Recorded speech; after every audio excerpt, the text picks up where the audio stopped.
In a workshop in Florence in the last years of the 1400s, when the city was still a republic and the guilds still ran the world, a young man was hammering gold leaf into something so small it could rest in the palm of his hand.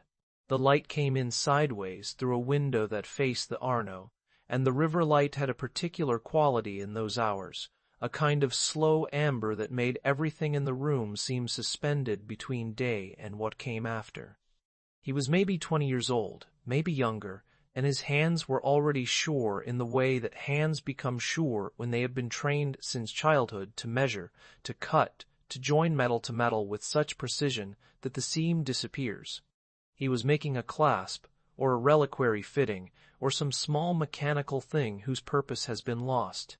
What remains is the fact of the training, the education of the eye and the hand that happened in rooms like this, in light like this, in a city that believed beauty and precision were not separate qualities but two names for the same discipline.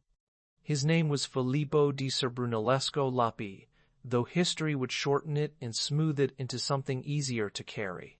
He was the son of a notary, a man of the professional class, and that meant something specific in Florence at the turn of the 15th century.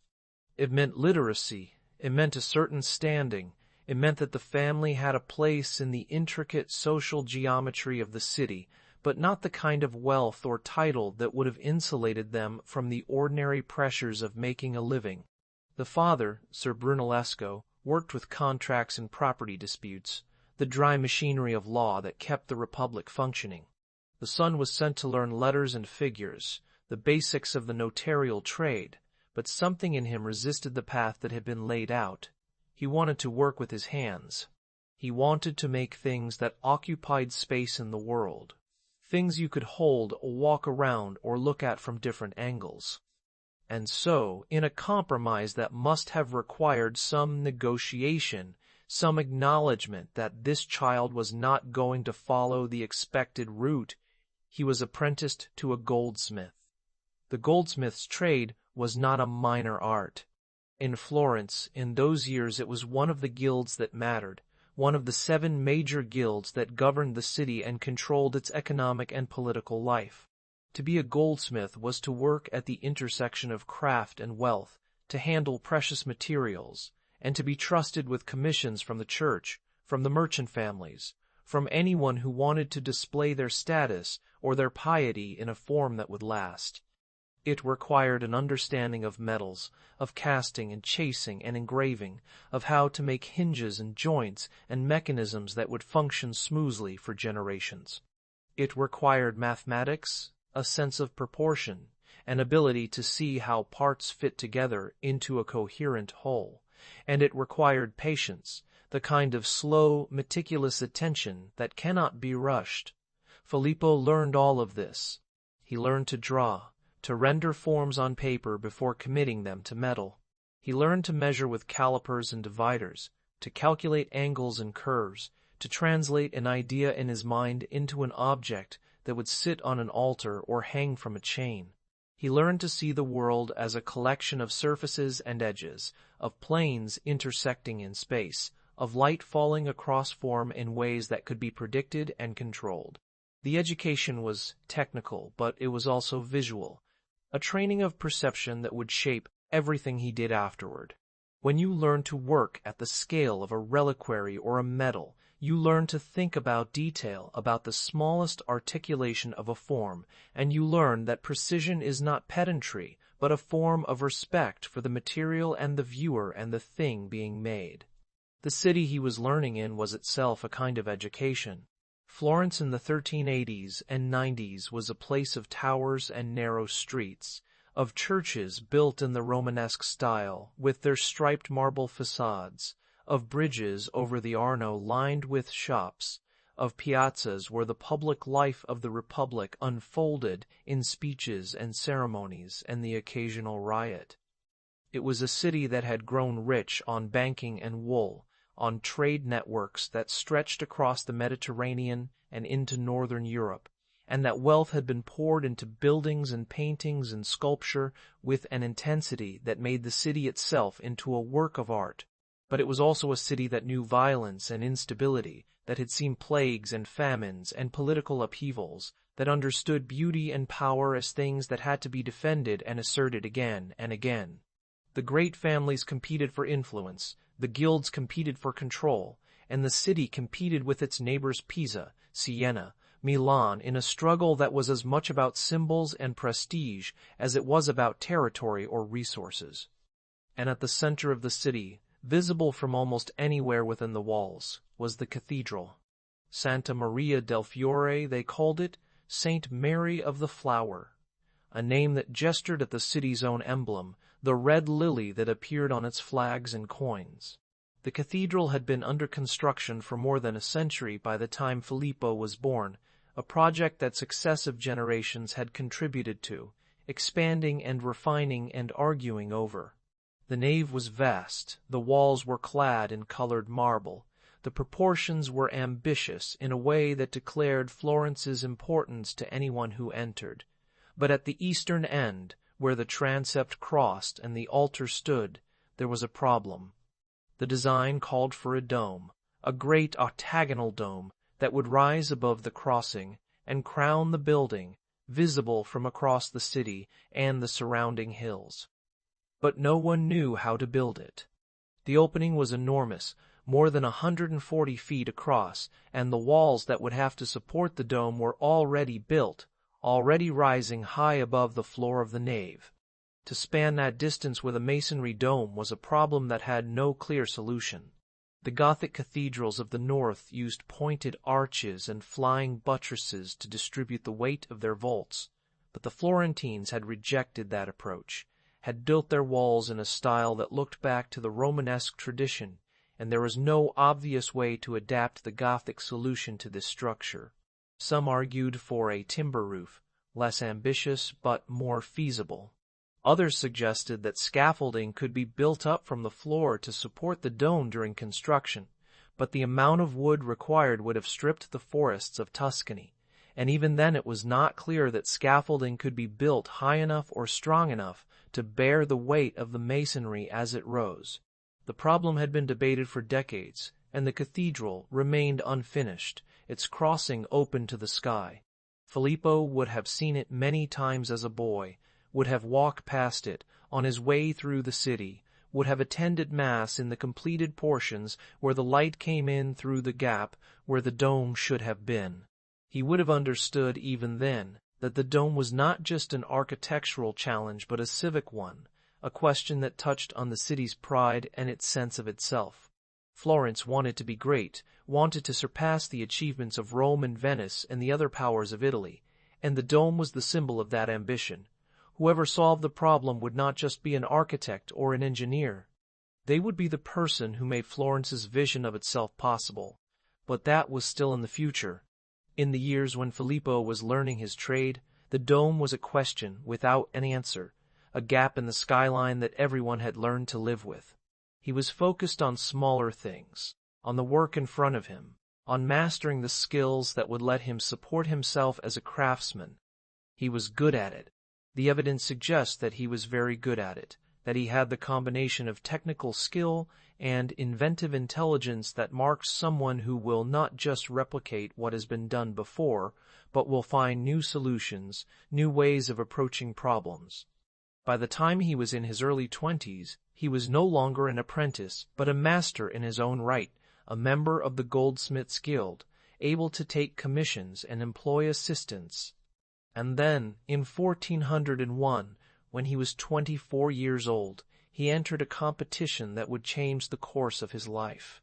The Arte di Calamala, the Guild of Cloth Merchants, was one of the wealthiest and most powerful organizations in Florence, and for years they had been planning to commission a new set of bronze doors for the baptistery of San Giovanni, the octagonal building that stood in front of the cathedral and was one of the oldest and most important religious sites in the city.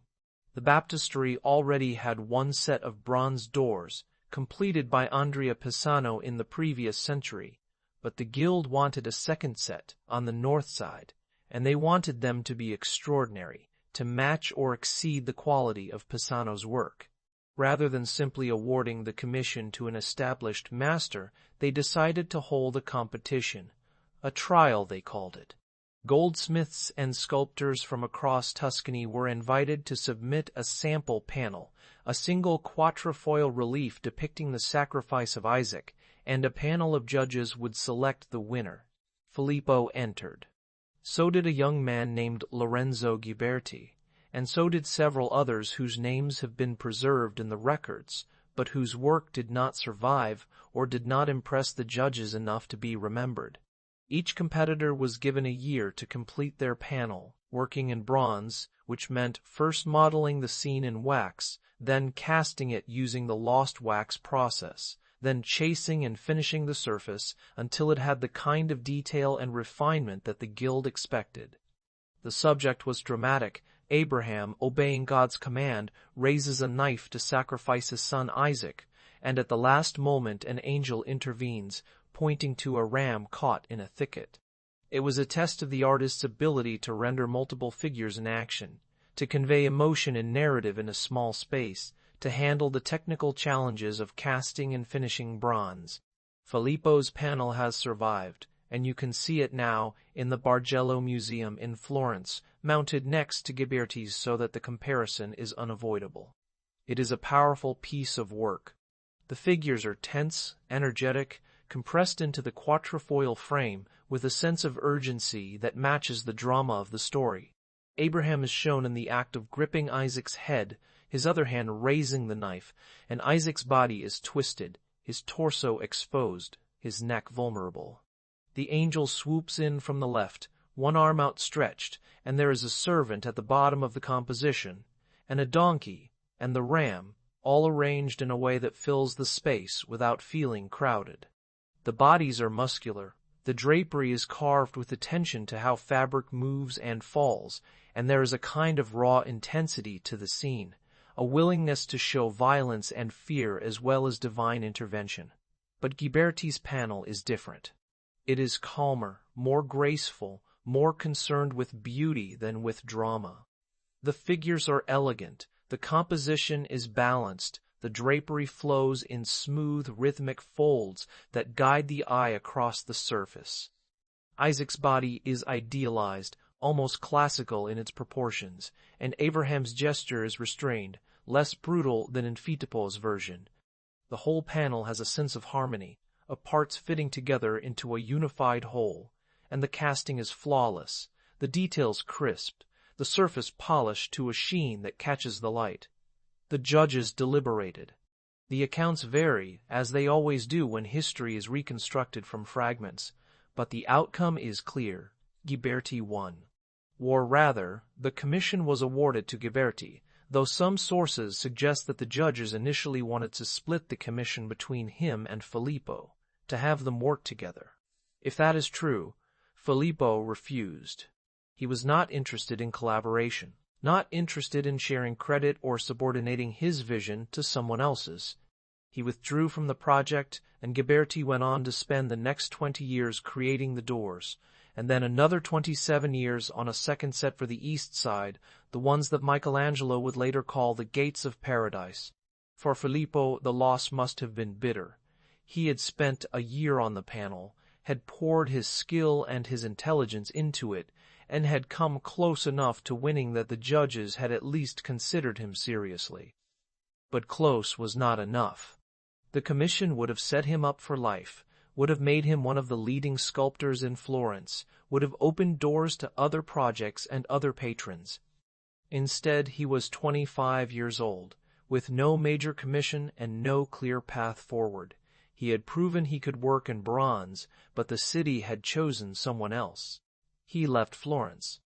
The story goes that he went to Rome, and that he went with a friend, a younger sculptor named Donatello, who was just beginning his career and who would go on to become one of the greatest artists of the century. Whether they traveled together or met there, whether the trip was planned or impulsive, the records do not say. What is known is that Filippo spent time in Rome in the years after the competition, and that what he did there was not look for work or patrons, but look at ruins. Rome in the early 1400s was not the imperial capital it had been 1,000 years earlier. It was a smaller city, its population a fraction of what it had been under the Caesars, its great monuments crumbling and half-buried, its forums used as pastures for goats, its temples stripped of their marble and bronze to be reused in churches and palaces. The papacy had only recently returned from Avignon, and the city was still recovering from decades of neglect and political chaos. But the ruins were still there, and for someone with the eyes to see them, they were an education. Filippo walked among the ruins. He measured them. He drew them. He studied how the Romans had spanned great distances with arches and vaults, how they had used concrete and brick as well as stone, how they had distributed weight and thrust in ways that allowed them to build structures of a scale and ambition that no one had matched since. The Pantheon was still standing, its dome an unbroken hemisphere of concrete that rose 142 feet above the floor and was pierced at the top with an oculus that let in a shaft of light. No one knew exactly how it had been built, but Filippo looked at it and tried to understand. He looked at the coffering on the interior, the way the dome's thickness decreased as it rose, the way the weight was distributed through the walls and the arches that supported them. He looked at aqueducts and baths and basilicas, at the Colosseum with its tiers of arches, at the Basilica of Maxentius with its enormous vaults. He took notes, made sketches, internalized a vocabulary of forms and techniques that had been largely forgotten in the centuries since the fall of the empire. This was not antiquarianism.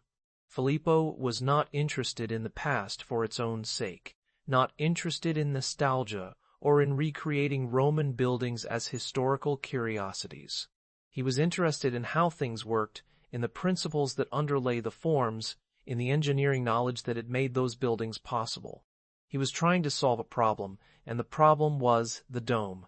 He may have already been thinking about it. The cathedral in Florence had been in the back of his mind for years, a question that no one had answered, a challenge that had defeated every architect and master builder who had tried to address it.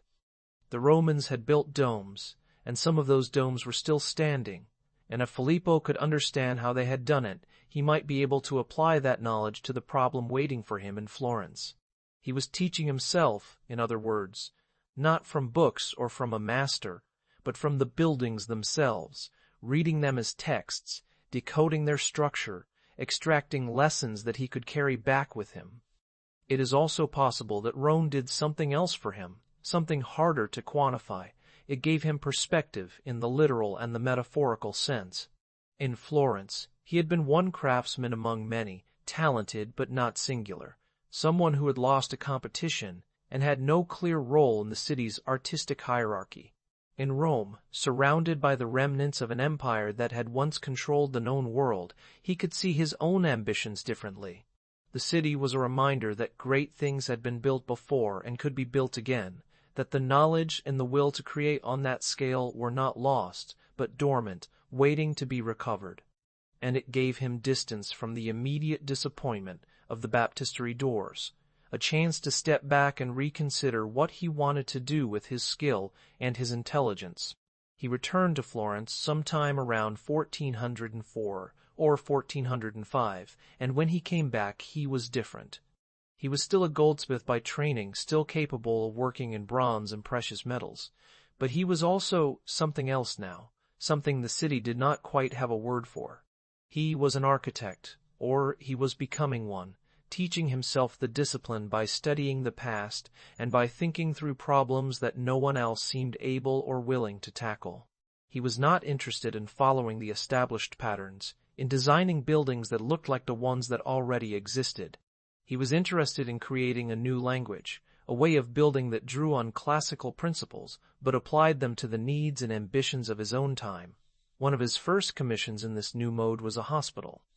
The Ospedale degli Innocenti, the Hospital of the Innocents, was a foundling home, an institution funded by the Silk Guild to care for abandoned children, and they hired Filippo to design the building. It was not a glamorous project, not the kind of thing that would have attracted the attention of the most prominent architects, but it gave him a chance to work at a scale larger than anything he had done before, to think about how a building organized space, how it presented itself to the street, how it functioned both practically and symbolically. The design he came up with was unlike anything Florence had seen. The facade was a long loggia, a covered walkway supported by a row of columns, and the columns were not Gothic piers, but classical columns, round and slender, with Corinthian capitals, and they were arranged in a regular rhythm, evenly spaced, each one supporting a semicircular arch. Above the arches was a horizontal entablature, and above that a row of windows, and the whole composition was proportioned according to a geometric system that related the height of the columns to the width of the bays, that made the building feel ordered, rational, clear. It was architecture that announced its logic, that made you aware of the mathematical relationships underlying the forms, and it was a direct challenge to the Gothic style that had dominated Florentine building for the past century. The Loggia of the Innocenti became one of the most influential architectural spaces of the Renaissance. It was not just a place to walk or to wait, but a demonstration of a new way of thinking about buildings, a way that emphasized clarity and proportion and a return to the classical vocabulary. Other architects saw it and understood that something had shifted, that Filippo had found a language that felt both ancient and modern, that connected the city to its Roman past while also asserting its own identity as a republic that valued reason and order. The building was not finished until after his death, but the design was his, and it became a model for countless porticos and loggias and facades across Italy and beyond. But the loggia was a prelude. The real problem, the one that had been waiting for him since he first saw the cathedral as a boy, was the dome.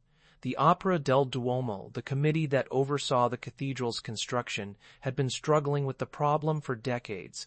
They had held consultations, commissioned studies, listened to proposals from master builders and architects, and nothing had been satisfactory.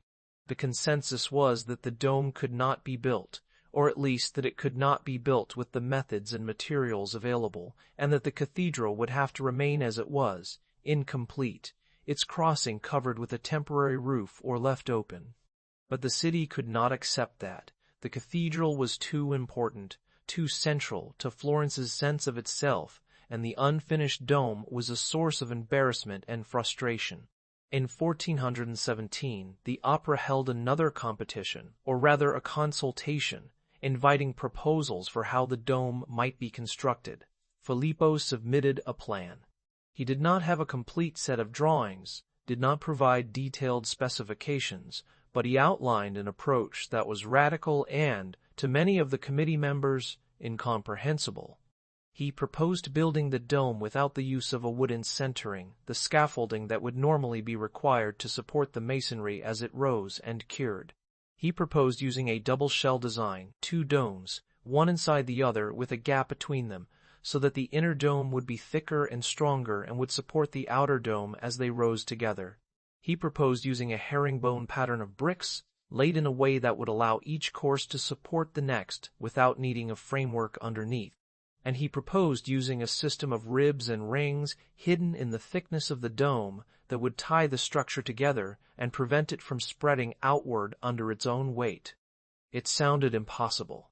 The committee asked him to explain, to provide more details, to show them models or calculations that would prove the plan was feasible. He refused. He was famously secretive, unwilling to share the specifics of his method, and the reasons for the secrecy are still debated. Some say he was protecting his intellectual property, making sure that no one could steal his ideas or build the dome without him. Others say he was protecting his position, ensuring that once the project began, the opera would have no choice but to rely on him, because no one else would know how to proceed. Still others suggest that he simply did not trust the committee, did not believe they had the technical knowledge to evaluate his proposal, and did not want to waste time explaining concepts that they would not understand. Whatever the reason, his refusal to explain created a problem. The committee could not award him the commission based on vague assurances and an incomplete plan, but they also could not ignore the fact that he seemed more confident than anyone else who had submitted a proposal. The story goes that at one meeting Filippo challenged the other architects to a test. Whoever could make an egg stand upright on a flat marble surface should be given the commission. When the others failed, he took the egg and cracked its bottom slightly against the marble so that it stood on its own. The other architects protested that they could have done the same if they had known that was allowed. "And you would also have known how to vault the dome," Filippo replied, "if you had seen my model or plans." It is a good story, probably apocryphal, but it captures something essential about his character. He was competitive, stubborn, unwilling to defer to authority or to compromise. He believed he knew how to build the dome, and he wanted the commission on his terms, not as a collaborator or a consultant, but as the master in charge, the person whose vision would guide the project from beginning to end. The committee hesitated. They eventually decided to appoint two capomastri, two chief architects, to oversee the dome's construction. One was Filippo. The other was Lorenzo Ghiberti. It must have been galling. Ghiberti had won the baptistry doors competition 16 years earlier, and now he was being given an equal role in the project that Filippo considered his own, the problem he had spent years thinking about, the challenge he had gone to Rome to study for. Ghiberti was a sculptor, not an architect or an engineer, and it was not clear what expertise he could bring to the construction of a masonry dome. But he was well connected, he was respected, and the committee may have thought that having two masters in charge would reduce the risk, that if one failed the other could step in. Work began in 1420. The plan was Filippo's, even if the title was shared. The first step was to build a wooden platform around the inside of the octagonal opening, high up near the top of the walls, to serve as a working surface for the masons and laborers. From there, they would begin laying courses of brick and stone, following the curve of the dome as it rose. But there was no centering, no framework to support the masonry until it was complete. Each course had to be self-supporting, had to hold its weight and the weight of the courses that would be added above it. This meant that the angle of the dome had to be carefully controlled, that the bricks had to be laid in a pattern that distributed the thrust, and that the workers had to trust that the structure would not collapse as they added more weight. The herringbone pattern was key. Instead of laying the bricks in horizontal courses, which would have required centering to keep them from falling inward, Filippo had them laid in a pattern where some bricks were set vertically, interspersed with the horizontal ones, so that the vertical bricks acted as supports, holding the horizontal ones in place until the mortar dried. It was a technique he may have learned from studying Roman construction, or he may have invented it himself, adapting older methods to a new context. Either way, it worked. The dome began to rise, slowly, course by course, month by month, and it did not collapse. The double shell design also served multiple purposes. The inner dome was thicker and stronger, providing structural support, while the outer dome was lighter, protecting the inner dome from the weather and creating the exterior profile that would be visible from across the city. The gap between the two shells reduced the overall weight of the structure and allowed for a staircase to be built into the thickness of the dome, so that workers could move up and down as the construction progressed. And the system of ribs, vertical chains of stone and brick that ran from the base of the dome to the oculus at the top tied the structure together, resisting the outward thrust that would otherwise have caused the dome to spread and crack.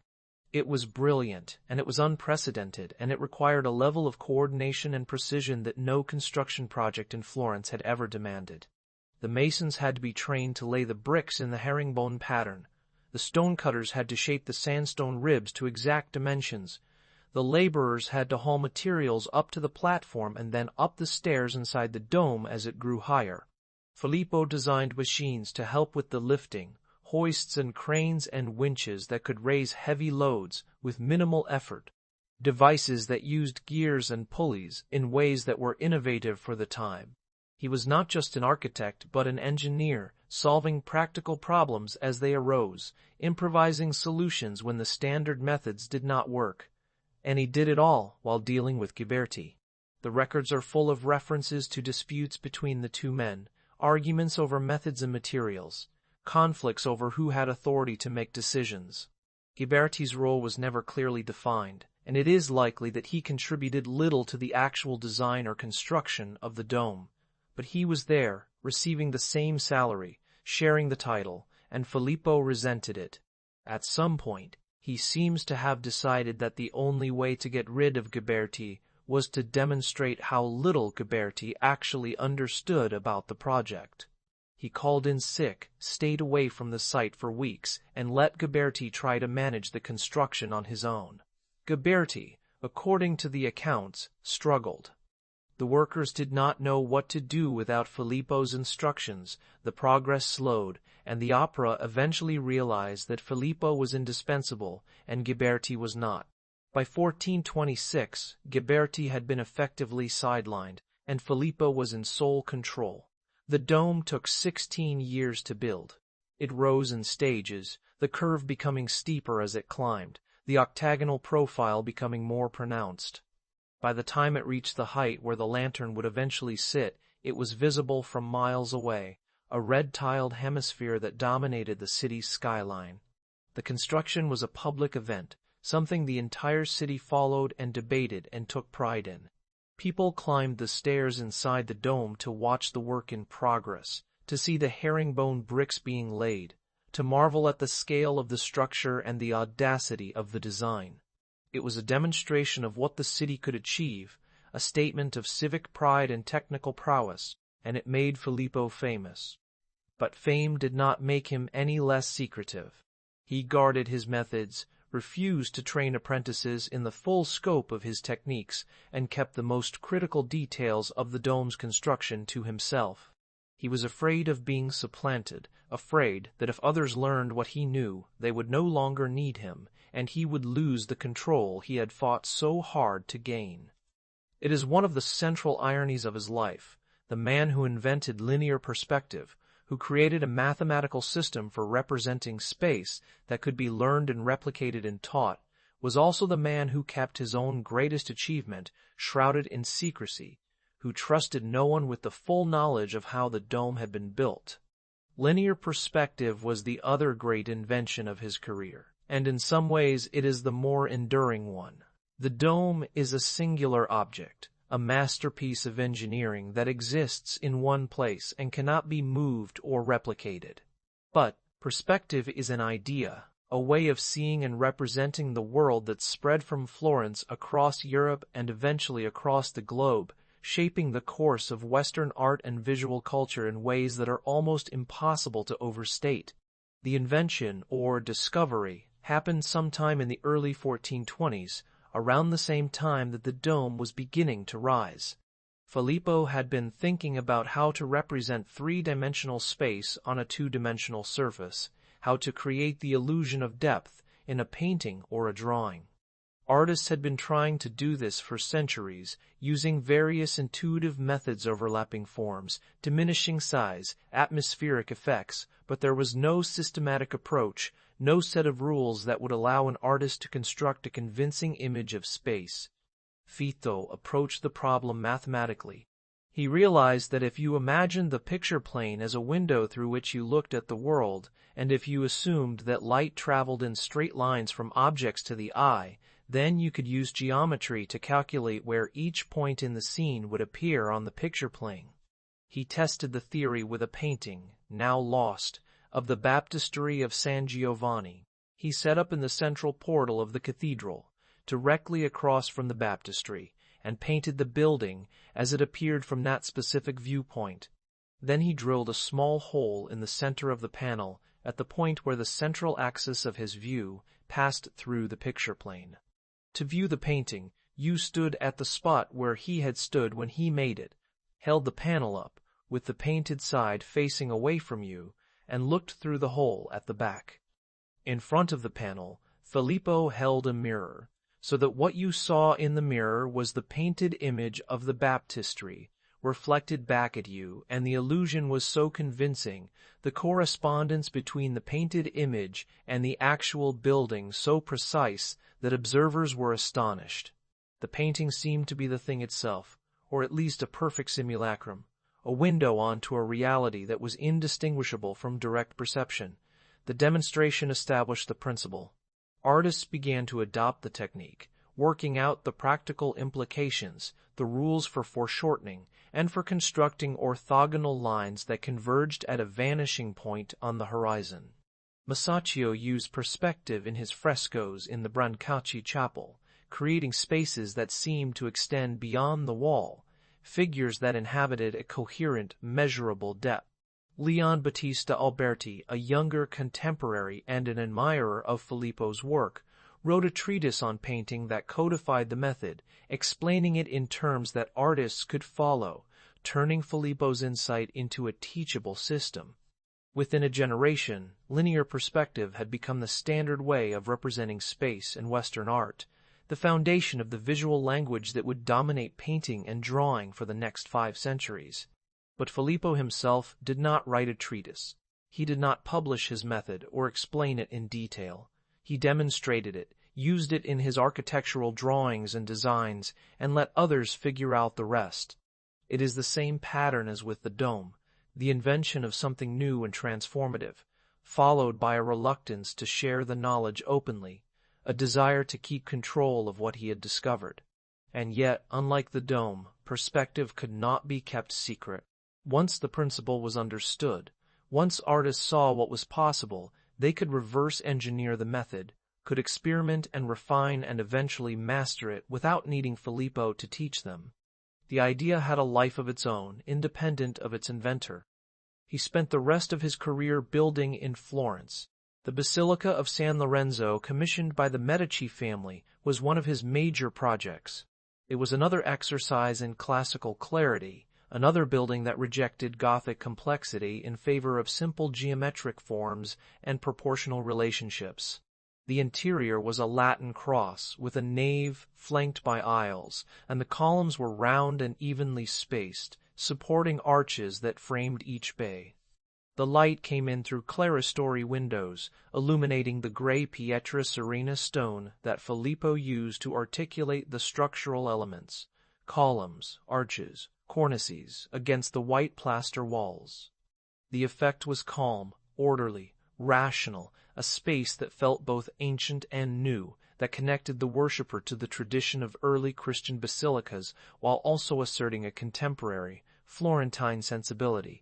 He also designed the Passi Chapel, a small centralized building in the cloister of Santa Croce, and the Santo Spirito, another basilica that took the ideas of San Lorenzo and refined them further. In each case, the architecture was about proportion, about the relationship between parts, about creating spaces that felt harmonious and whole. He used mathematical ratios to determine the dimensions of rooms, the height of columns, the width of arches, believing that beauty was not a matter of subjective taste, but of objective, measurable relationships. A space was beautiful if its proportions were correct, if the dimensions related to each other in ways that corresponded to musical intervals, the octave, the fourth, and that resonated with some fundamental order in the universe. This was the Renaissance idea of architecture, the belief that buildings should embody reason, that they should reflect the same mathematical principles that governed the cosmos. And Filippo was one of the architects who articulated that idea most clearly, who showed what it could look like in stone and brick and plaster. His buildings were not decorated with the kind of sculptural ornament that characterized Gothic architecture. They relied on their proportions, on the rhythm of their elements, on the clarity of their spatial organization. They were buildings that made you aware of their structure, that taught you to see how they were put together, and in that sense they were pedagogical, demonstrations of a way of thinking about the world. But they were also, in their own way, secretive. The proportions were carefully calculated, but Filippo did not publish the ratios or explain his system in writing. If you wanted to understand how his buildings worked, you had to measure them yourself, to study them with the same attention that he had studied the ruins of Rome. The knowledge was embedded in the structures, available to anyone who took the time to decode it, but it was not handed over freely. The work on the dome was finally completed in 1436, when the last bricks were laid at the top and the structure was closed with a wooden oculus that would later be replaced by the stone lantern. The city held a celebration, a mass in the cathedral with the Pope in attendance, and the dome was consecrated, officially becoming part of the building. Filippo was honored, given a stipend and a lifetime appointment, recognized as the man who had solved the problem that had stymied generations of architects and engineers. But he was not satisfied. The lantern was still to be designed, and he wanted to make sure that it would be his design, that no one else would be allowed to alter or compromise the vision he had for the dome's completion. He submitted a design for the lantern in 1436, a marble structure that would sit on top of the dome, crowning it and providing a visual terminus, a point where the upward thrust of the ribs and the curve of the shell would find resolution. The design was elaborate, with columns and volutes and a conical roof, and it was intended to be both functional, providing light and ventilation for the interior of the dome, and symbolic, a declaration that the dome was complete, that the cathedral was finally finished. The opera approved the design, but construction did not begin until later, and Filippo did not live to see it completed. He died in 1446 at the age of 69, still working on projects, still refining his ideas, still arguing with patrons and committees and rival architects. He was buried in the cathedral beneath the dome he had built, and the city erected a monument to him, a bust and an inscription that praised his genius and his contributions to Florence. But the monument was modest, and over time his fame faded, at least in the popular imagination.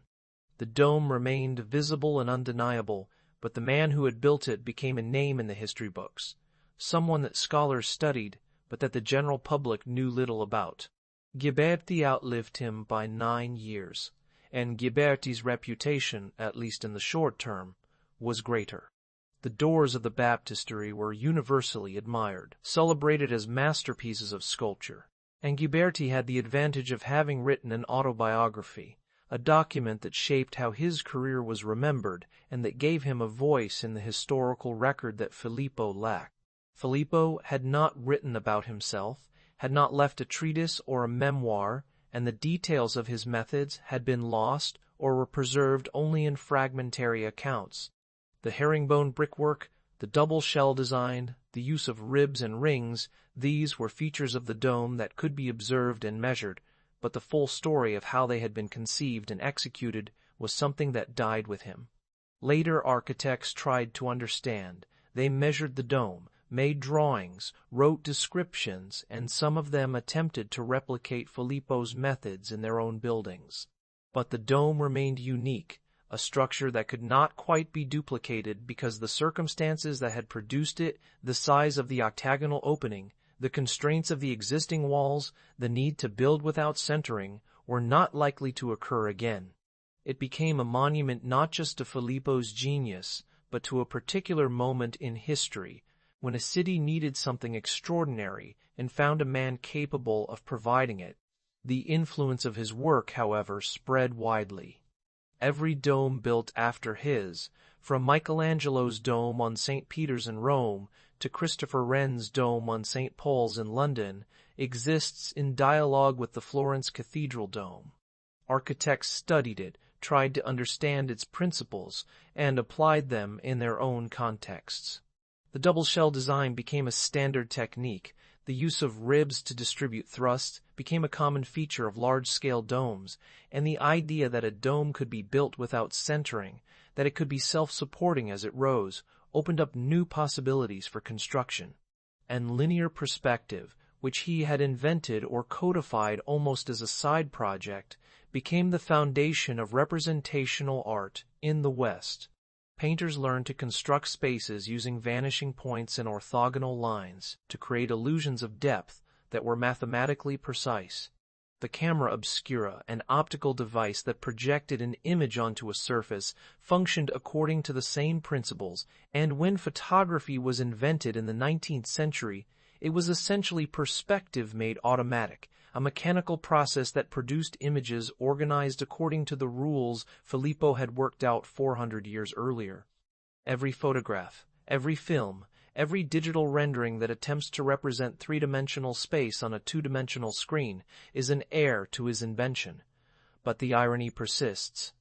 The man who made space shareable, who gave artists and architects a common language for representing and constructing it, was himself deeply private, protective of his knowledge, unwilling to make his methods transparent. He wanted to be recognized, wanted credit for what he had done, but he also wanted to retain control, to be the only one who fully understood. It is a tension that runs through his entire life, visible in the competition with Ghiberti, in the secrecy around the dome, in the refusal to write a treatise or to train successors. He was generous with his ideas only in the sense that he was willing to demonstrate them, to build buildings and make paintings that others could see and learn from. But he was not generous with his explanations, not willing to make the path easy for those who came after. In the later years of his life, he seems to have softened slightly, or at least to have been more willing to collaborate.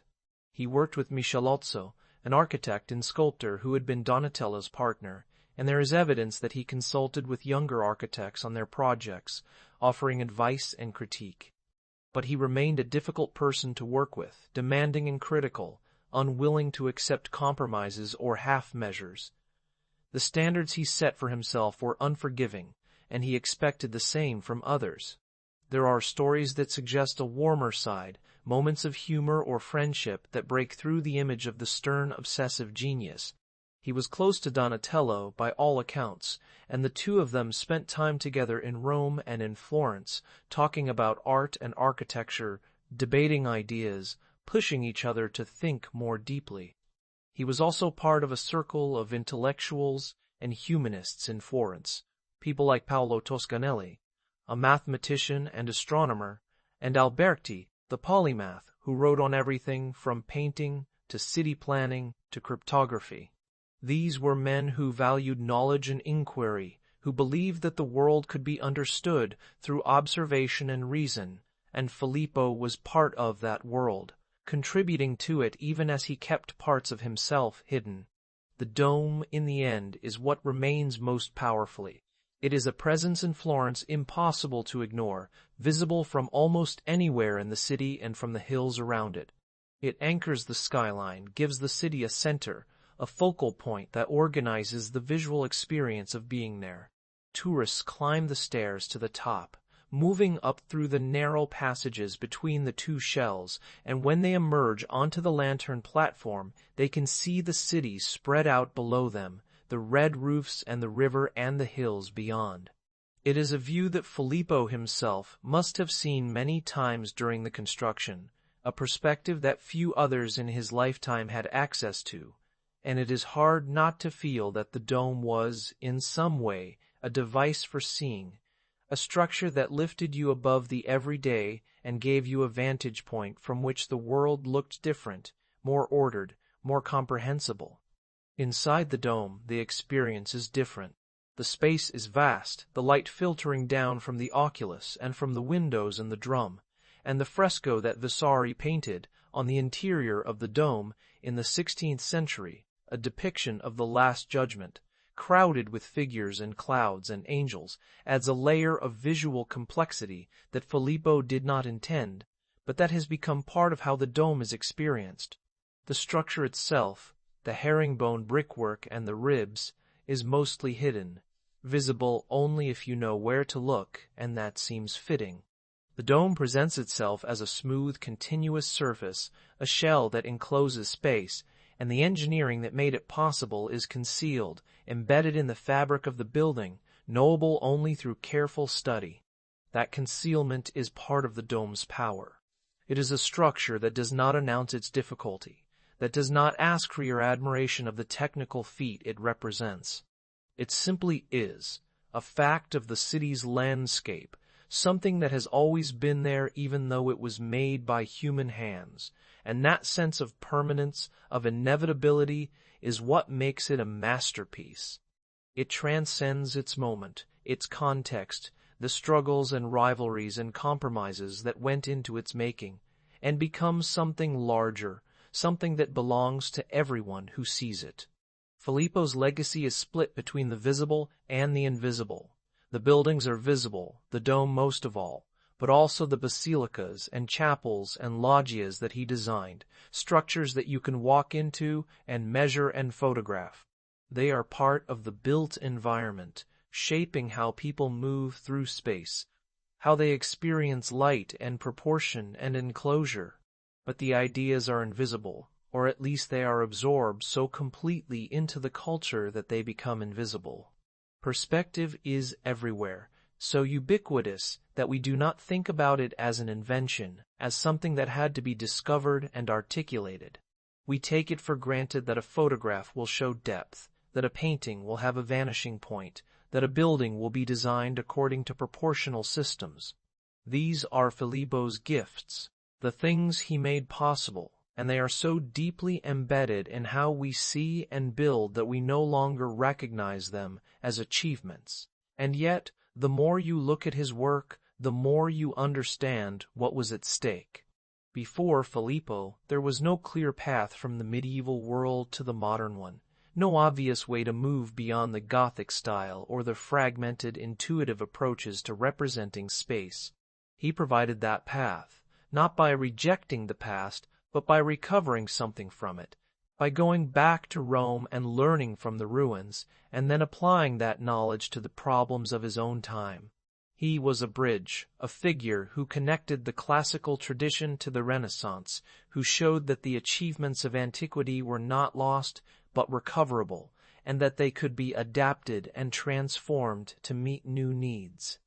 But he was also an end in himself, a singular figure whose particular combination of skills, goldsmith, sculptor, mathematician, engineer, architect was unlikely to be repeated.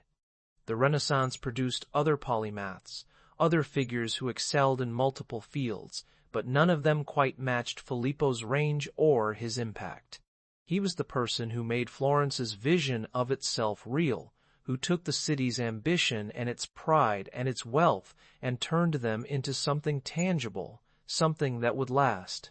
He did not write memoirs, did not leave behind a record of his thoughts or his motivations, and so we are left to reconstruct him from the buildings, from the fragmentary accounts and archives and chronicles, from the stories that were told about him by people who knew him or knew of him. He was secretive, competitive, difficult, brilliant. He was someone who saw problems that others could not see, and solved them in ways that others could not imagine. He was someone who changed the course of art and architecture without trying to be an artist, or even, in the traditional sense, an architect. He was a builder, an engineer, a person who thought with his hands and his eyes, and his relentless, calculating mind. The dome still stands. It has survived wars and earthquakes, weathering and neglect, centuries of use and restoration. It has become a symbol not just of Florence, but of human ingenuity, of what can be achieved when ambition is matched by skill and persistence. And it is a reminder that the most enduring achievements are often the ones that solve a problem, that answer a need, that take something impossible and make it real. Filippo knew he had done something extraordinary. He must have. He fought too hard for the commission, guarded his methods too fiercely, demanded too much recognition to have been unaware of the magnitude of what he had accomplished. But he also seems to have understood that the work would outlast him, that his name might fade, but the dome would remain, and perhaps that was enough. Perhaps he did not need to explain it, did not need to write it down or teach it to others, because the thing itself was the explanation, the building was the text, and anyone who wanted to understand could look at it and learn. In the late afternoon, when the sun moves toward the hills west of Florence, the light on the dome changes. The red tiles glow, warm and deep, and the shadows lengthen, and the whole structure seems to lift slightly, to float above the city as if it were not made of brick and stone, but of something lighter, something improbable. And if you stand in the Piazza del Duomo and look up at it, at the curve of the shell and the white ribs that trace the octagonal form, You can almost imagine the man who designed it standing there with you, measuring angles, calculating thrusts, seeing in his mind the structure that did not yet exist, but that he knew with absolute certainty could be built. He would not explain it to you. He would not tell you how he arrived at the solution, would not share the insights that came from his years in Rome, or his studies of the Pantheon, or his experiments with models and drawings. He would simply point to the dome and say, "Look," and you would look and you would see, and that would be enough. The Florence he knew is not the Florence that exists now. The streets are wider, the population is larger, the city is a tourist destination rather than a republic, but the dome is still there, unchanged, and it still defines the skyline, still anchors the city's identity. It is what Filippo wanted it to be, a permanent statement, a structure that would endure long after he was gone, a testament to what one man, working with the knowledge of the past and the tools of the present, could achieve. He was not a household name, not in the way that Michelangelo or Leonardo became household names, artists whose lives were mythologized and whose works were reproduced endlessly, but he was foundational. He made the Renaissance possible. He gave it a language, a set of tools, a way of thinking about space and structure and form, and every building with a dome, every painting with perspective, every photograph that captures depth is, in some way, his descendant. The tension between openness and secrecy, between the rational, shareable system of perspective and the guarded, proprietary knowledge of the dome's construction, never resolved. It could not resolve because it was built into who he was, into the circumstances of his life and work. He lived in a competitive world, a city where guilds and families and individuals fought for status and recognition, and where knowledge was power, something to be protected and leveraged. He could not afford to give everything away, could not risk being supplanted or forgotten, and so he held back, kept secrets, built walls around his ideas, even as he built buildings that opened up new possibilities for others. But the work transcended the man. The dome did not need Filippo to explain it in order to inspire other architects. Perspective did not need his blessing to become the foundation of Western art. The ideas were too powerful, too useful, too generative to be contained by one person's desire for control. They escaped, spread, evolved, and became part of the common inheritance of the culture. And that, perhaps, is the final irony. The man who wanted to keep his knowledge to himself ended up giving the world a gift that could not be taken back, that could not be owned or controlled, that belonged to everyone who came after. In the end, Filippo is present in every act of seeing, in every attempt to represent three-dimensional space on a flat surface, in every dome that rises against the sky. He is the invisible architect, the hidden engineer, the figure in the background whose work makes everything else possible. He is not the subject of paintings or poems, not the hero of stories, but the foundation on which those stories are built. And maybe that is what he wanted, or what he knew was inevitable, to be absorbed into the structure of things, to become part of the grammar of vision and construction, to be forgotten as a person, but remembered in every line and curve and arch that follows the principles he discovered.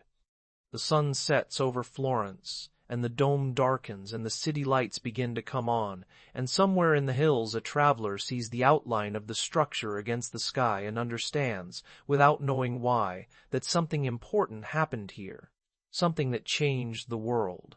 And Filippo, buried beneath the dome he built, rests in the knowledge that the work endures, that the problem was solved, that the impossible thing was made real, and that is enough. It has to be enough, because the dome is still there, and it will be there long after all of us are gone, standing as a testament to what one person, working with brick and geometry and an unshakable belief in his own vision, can leave behind.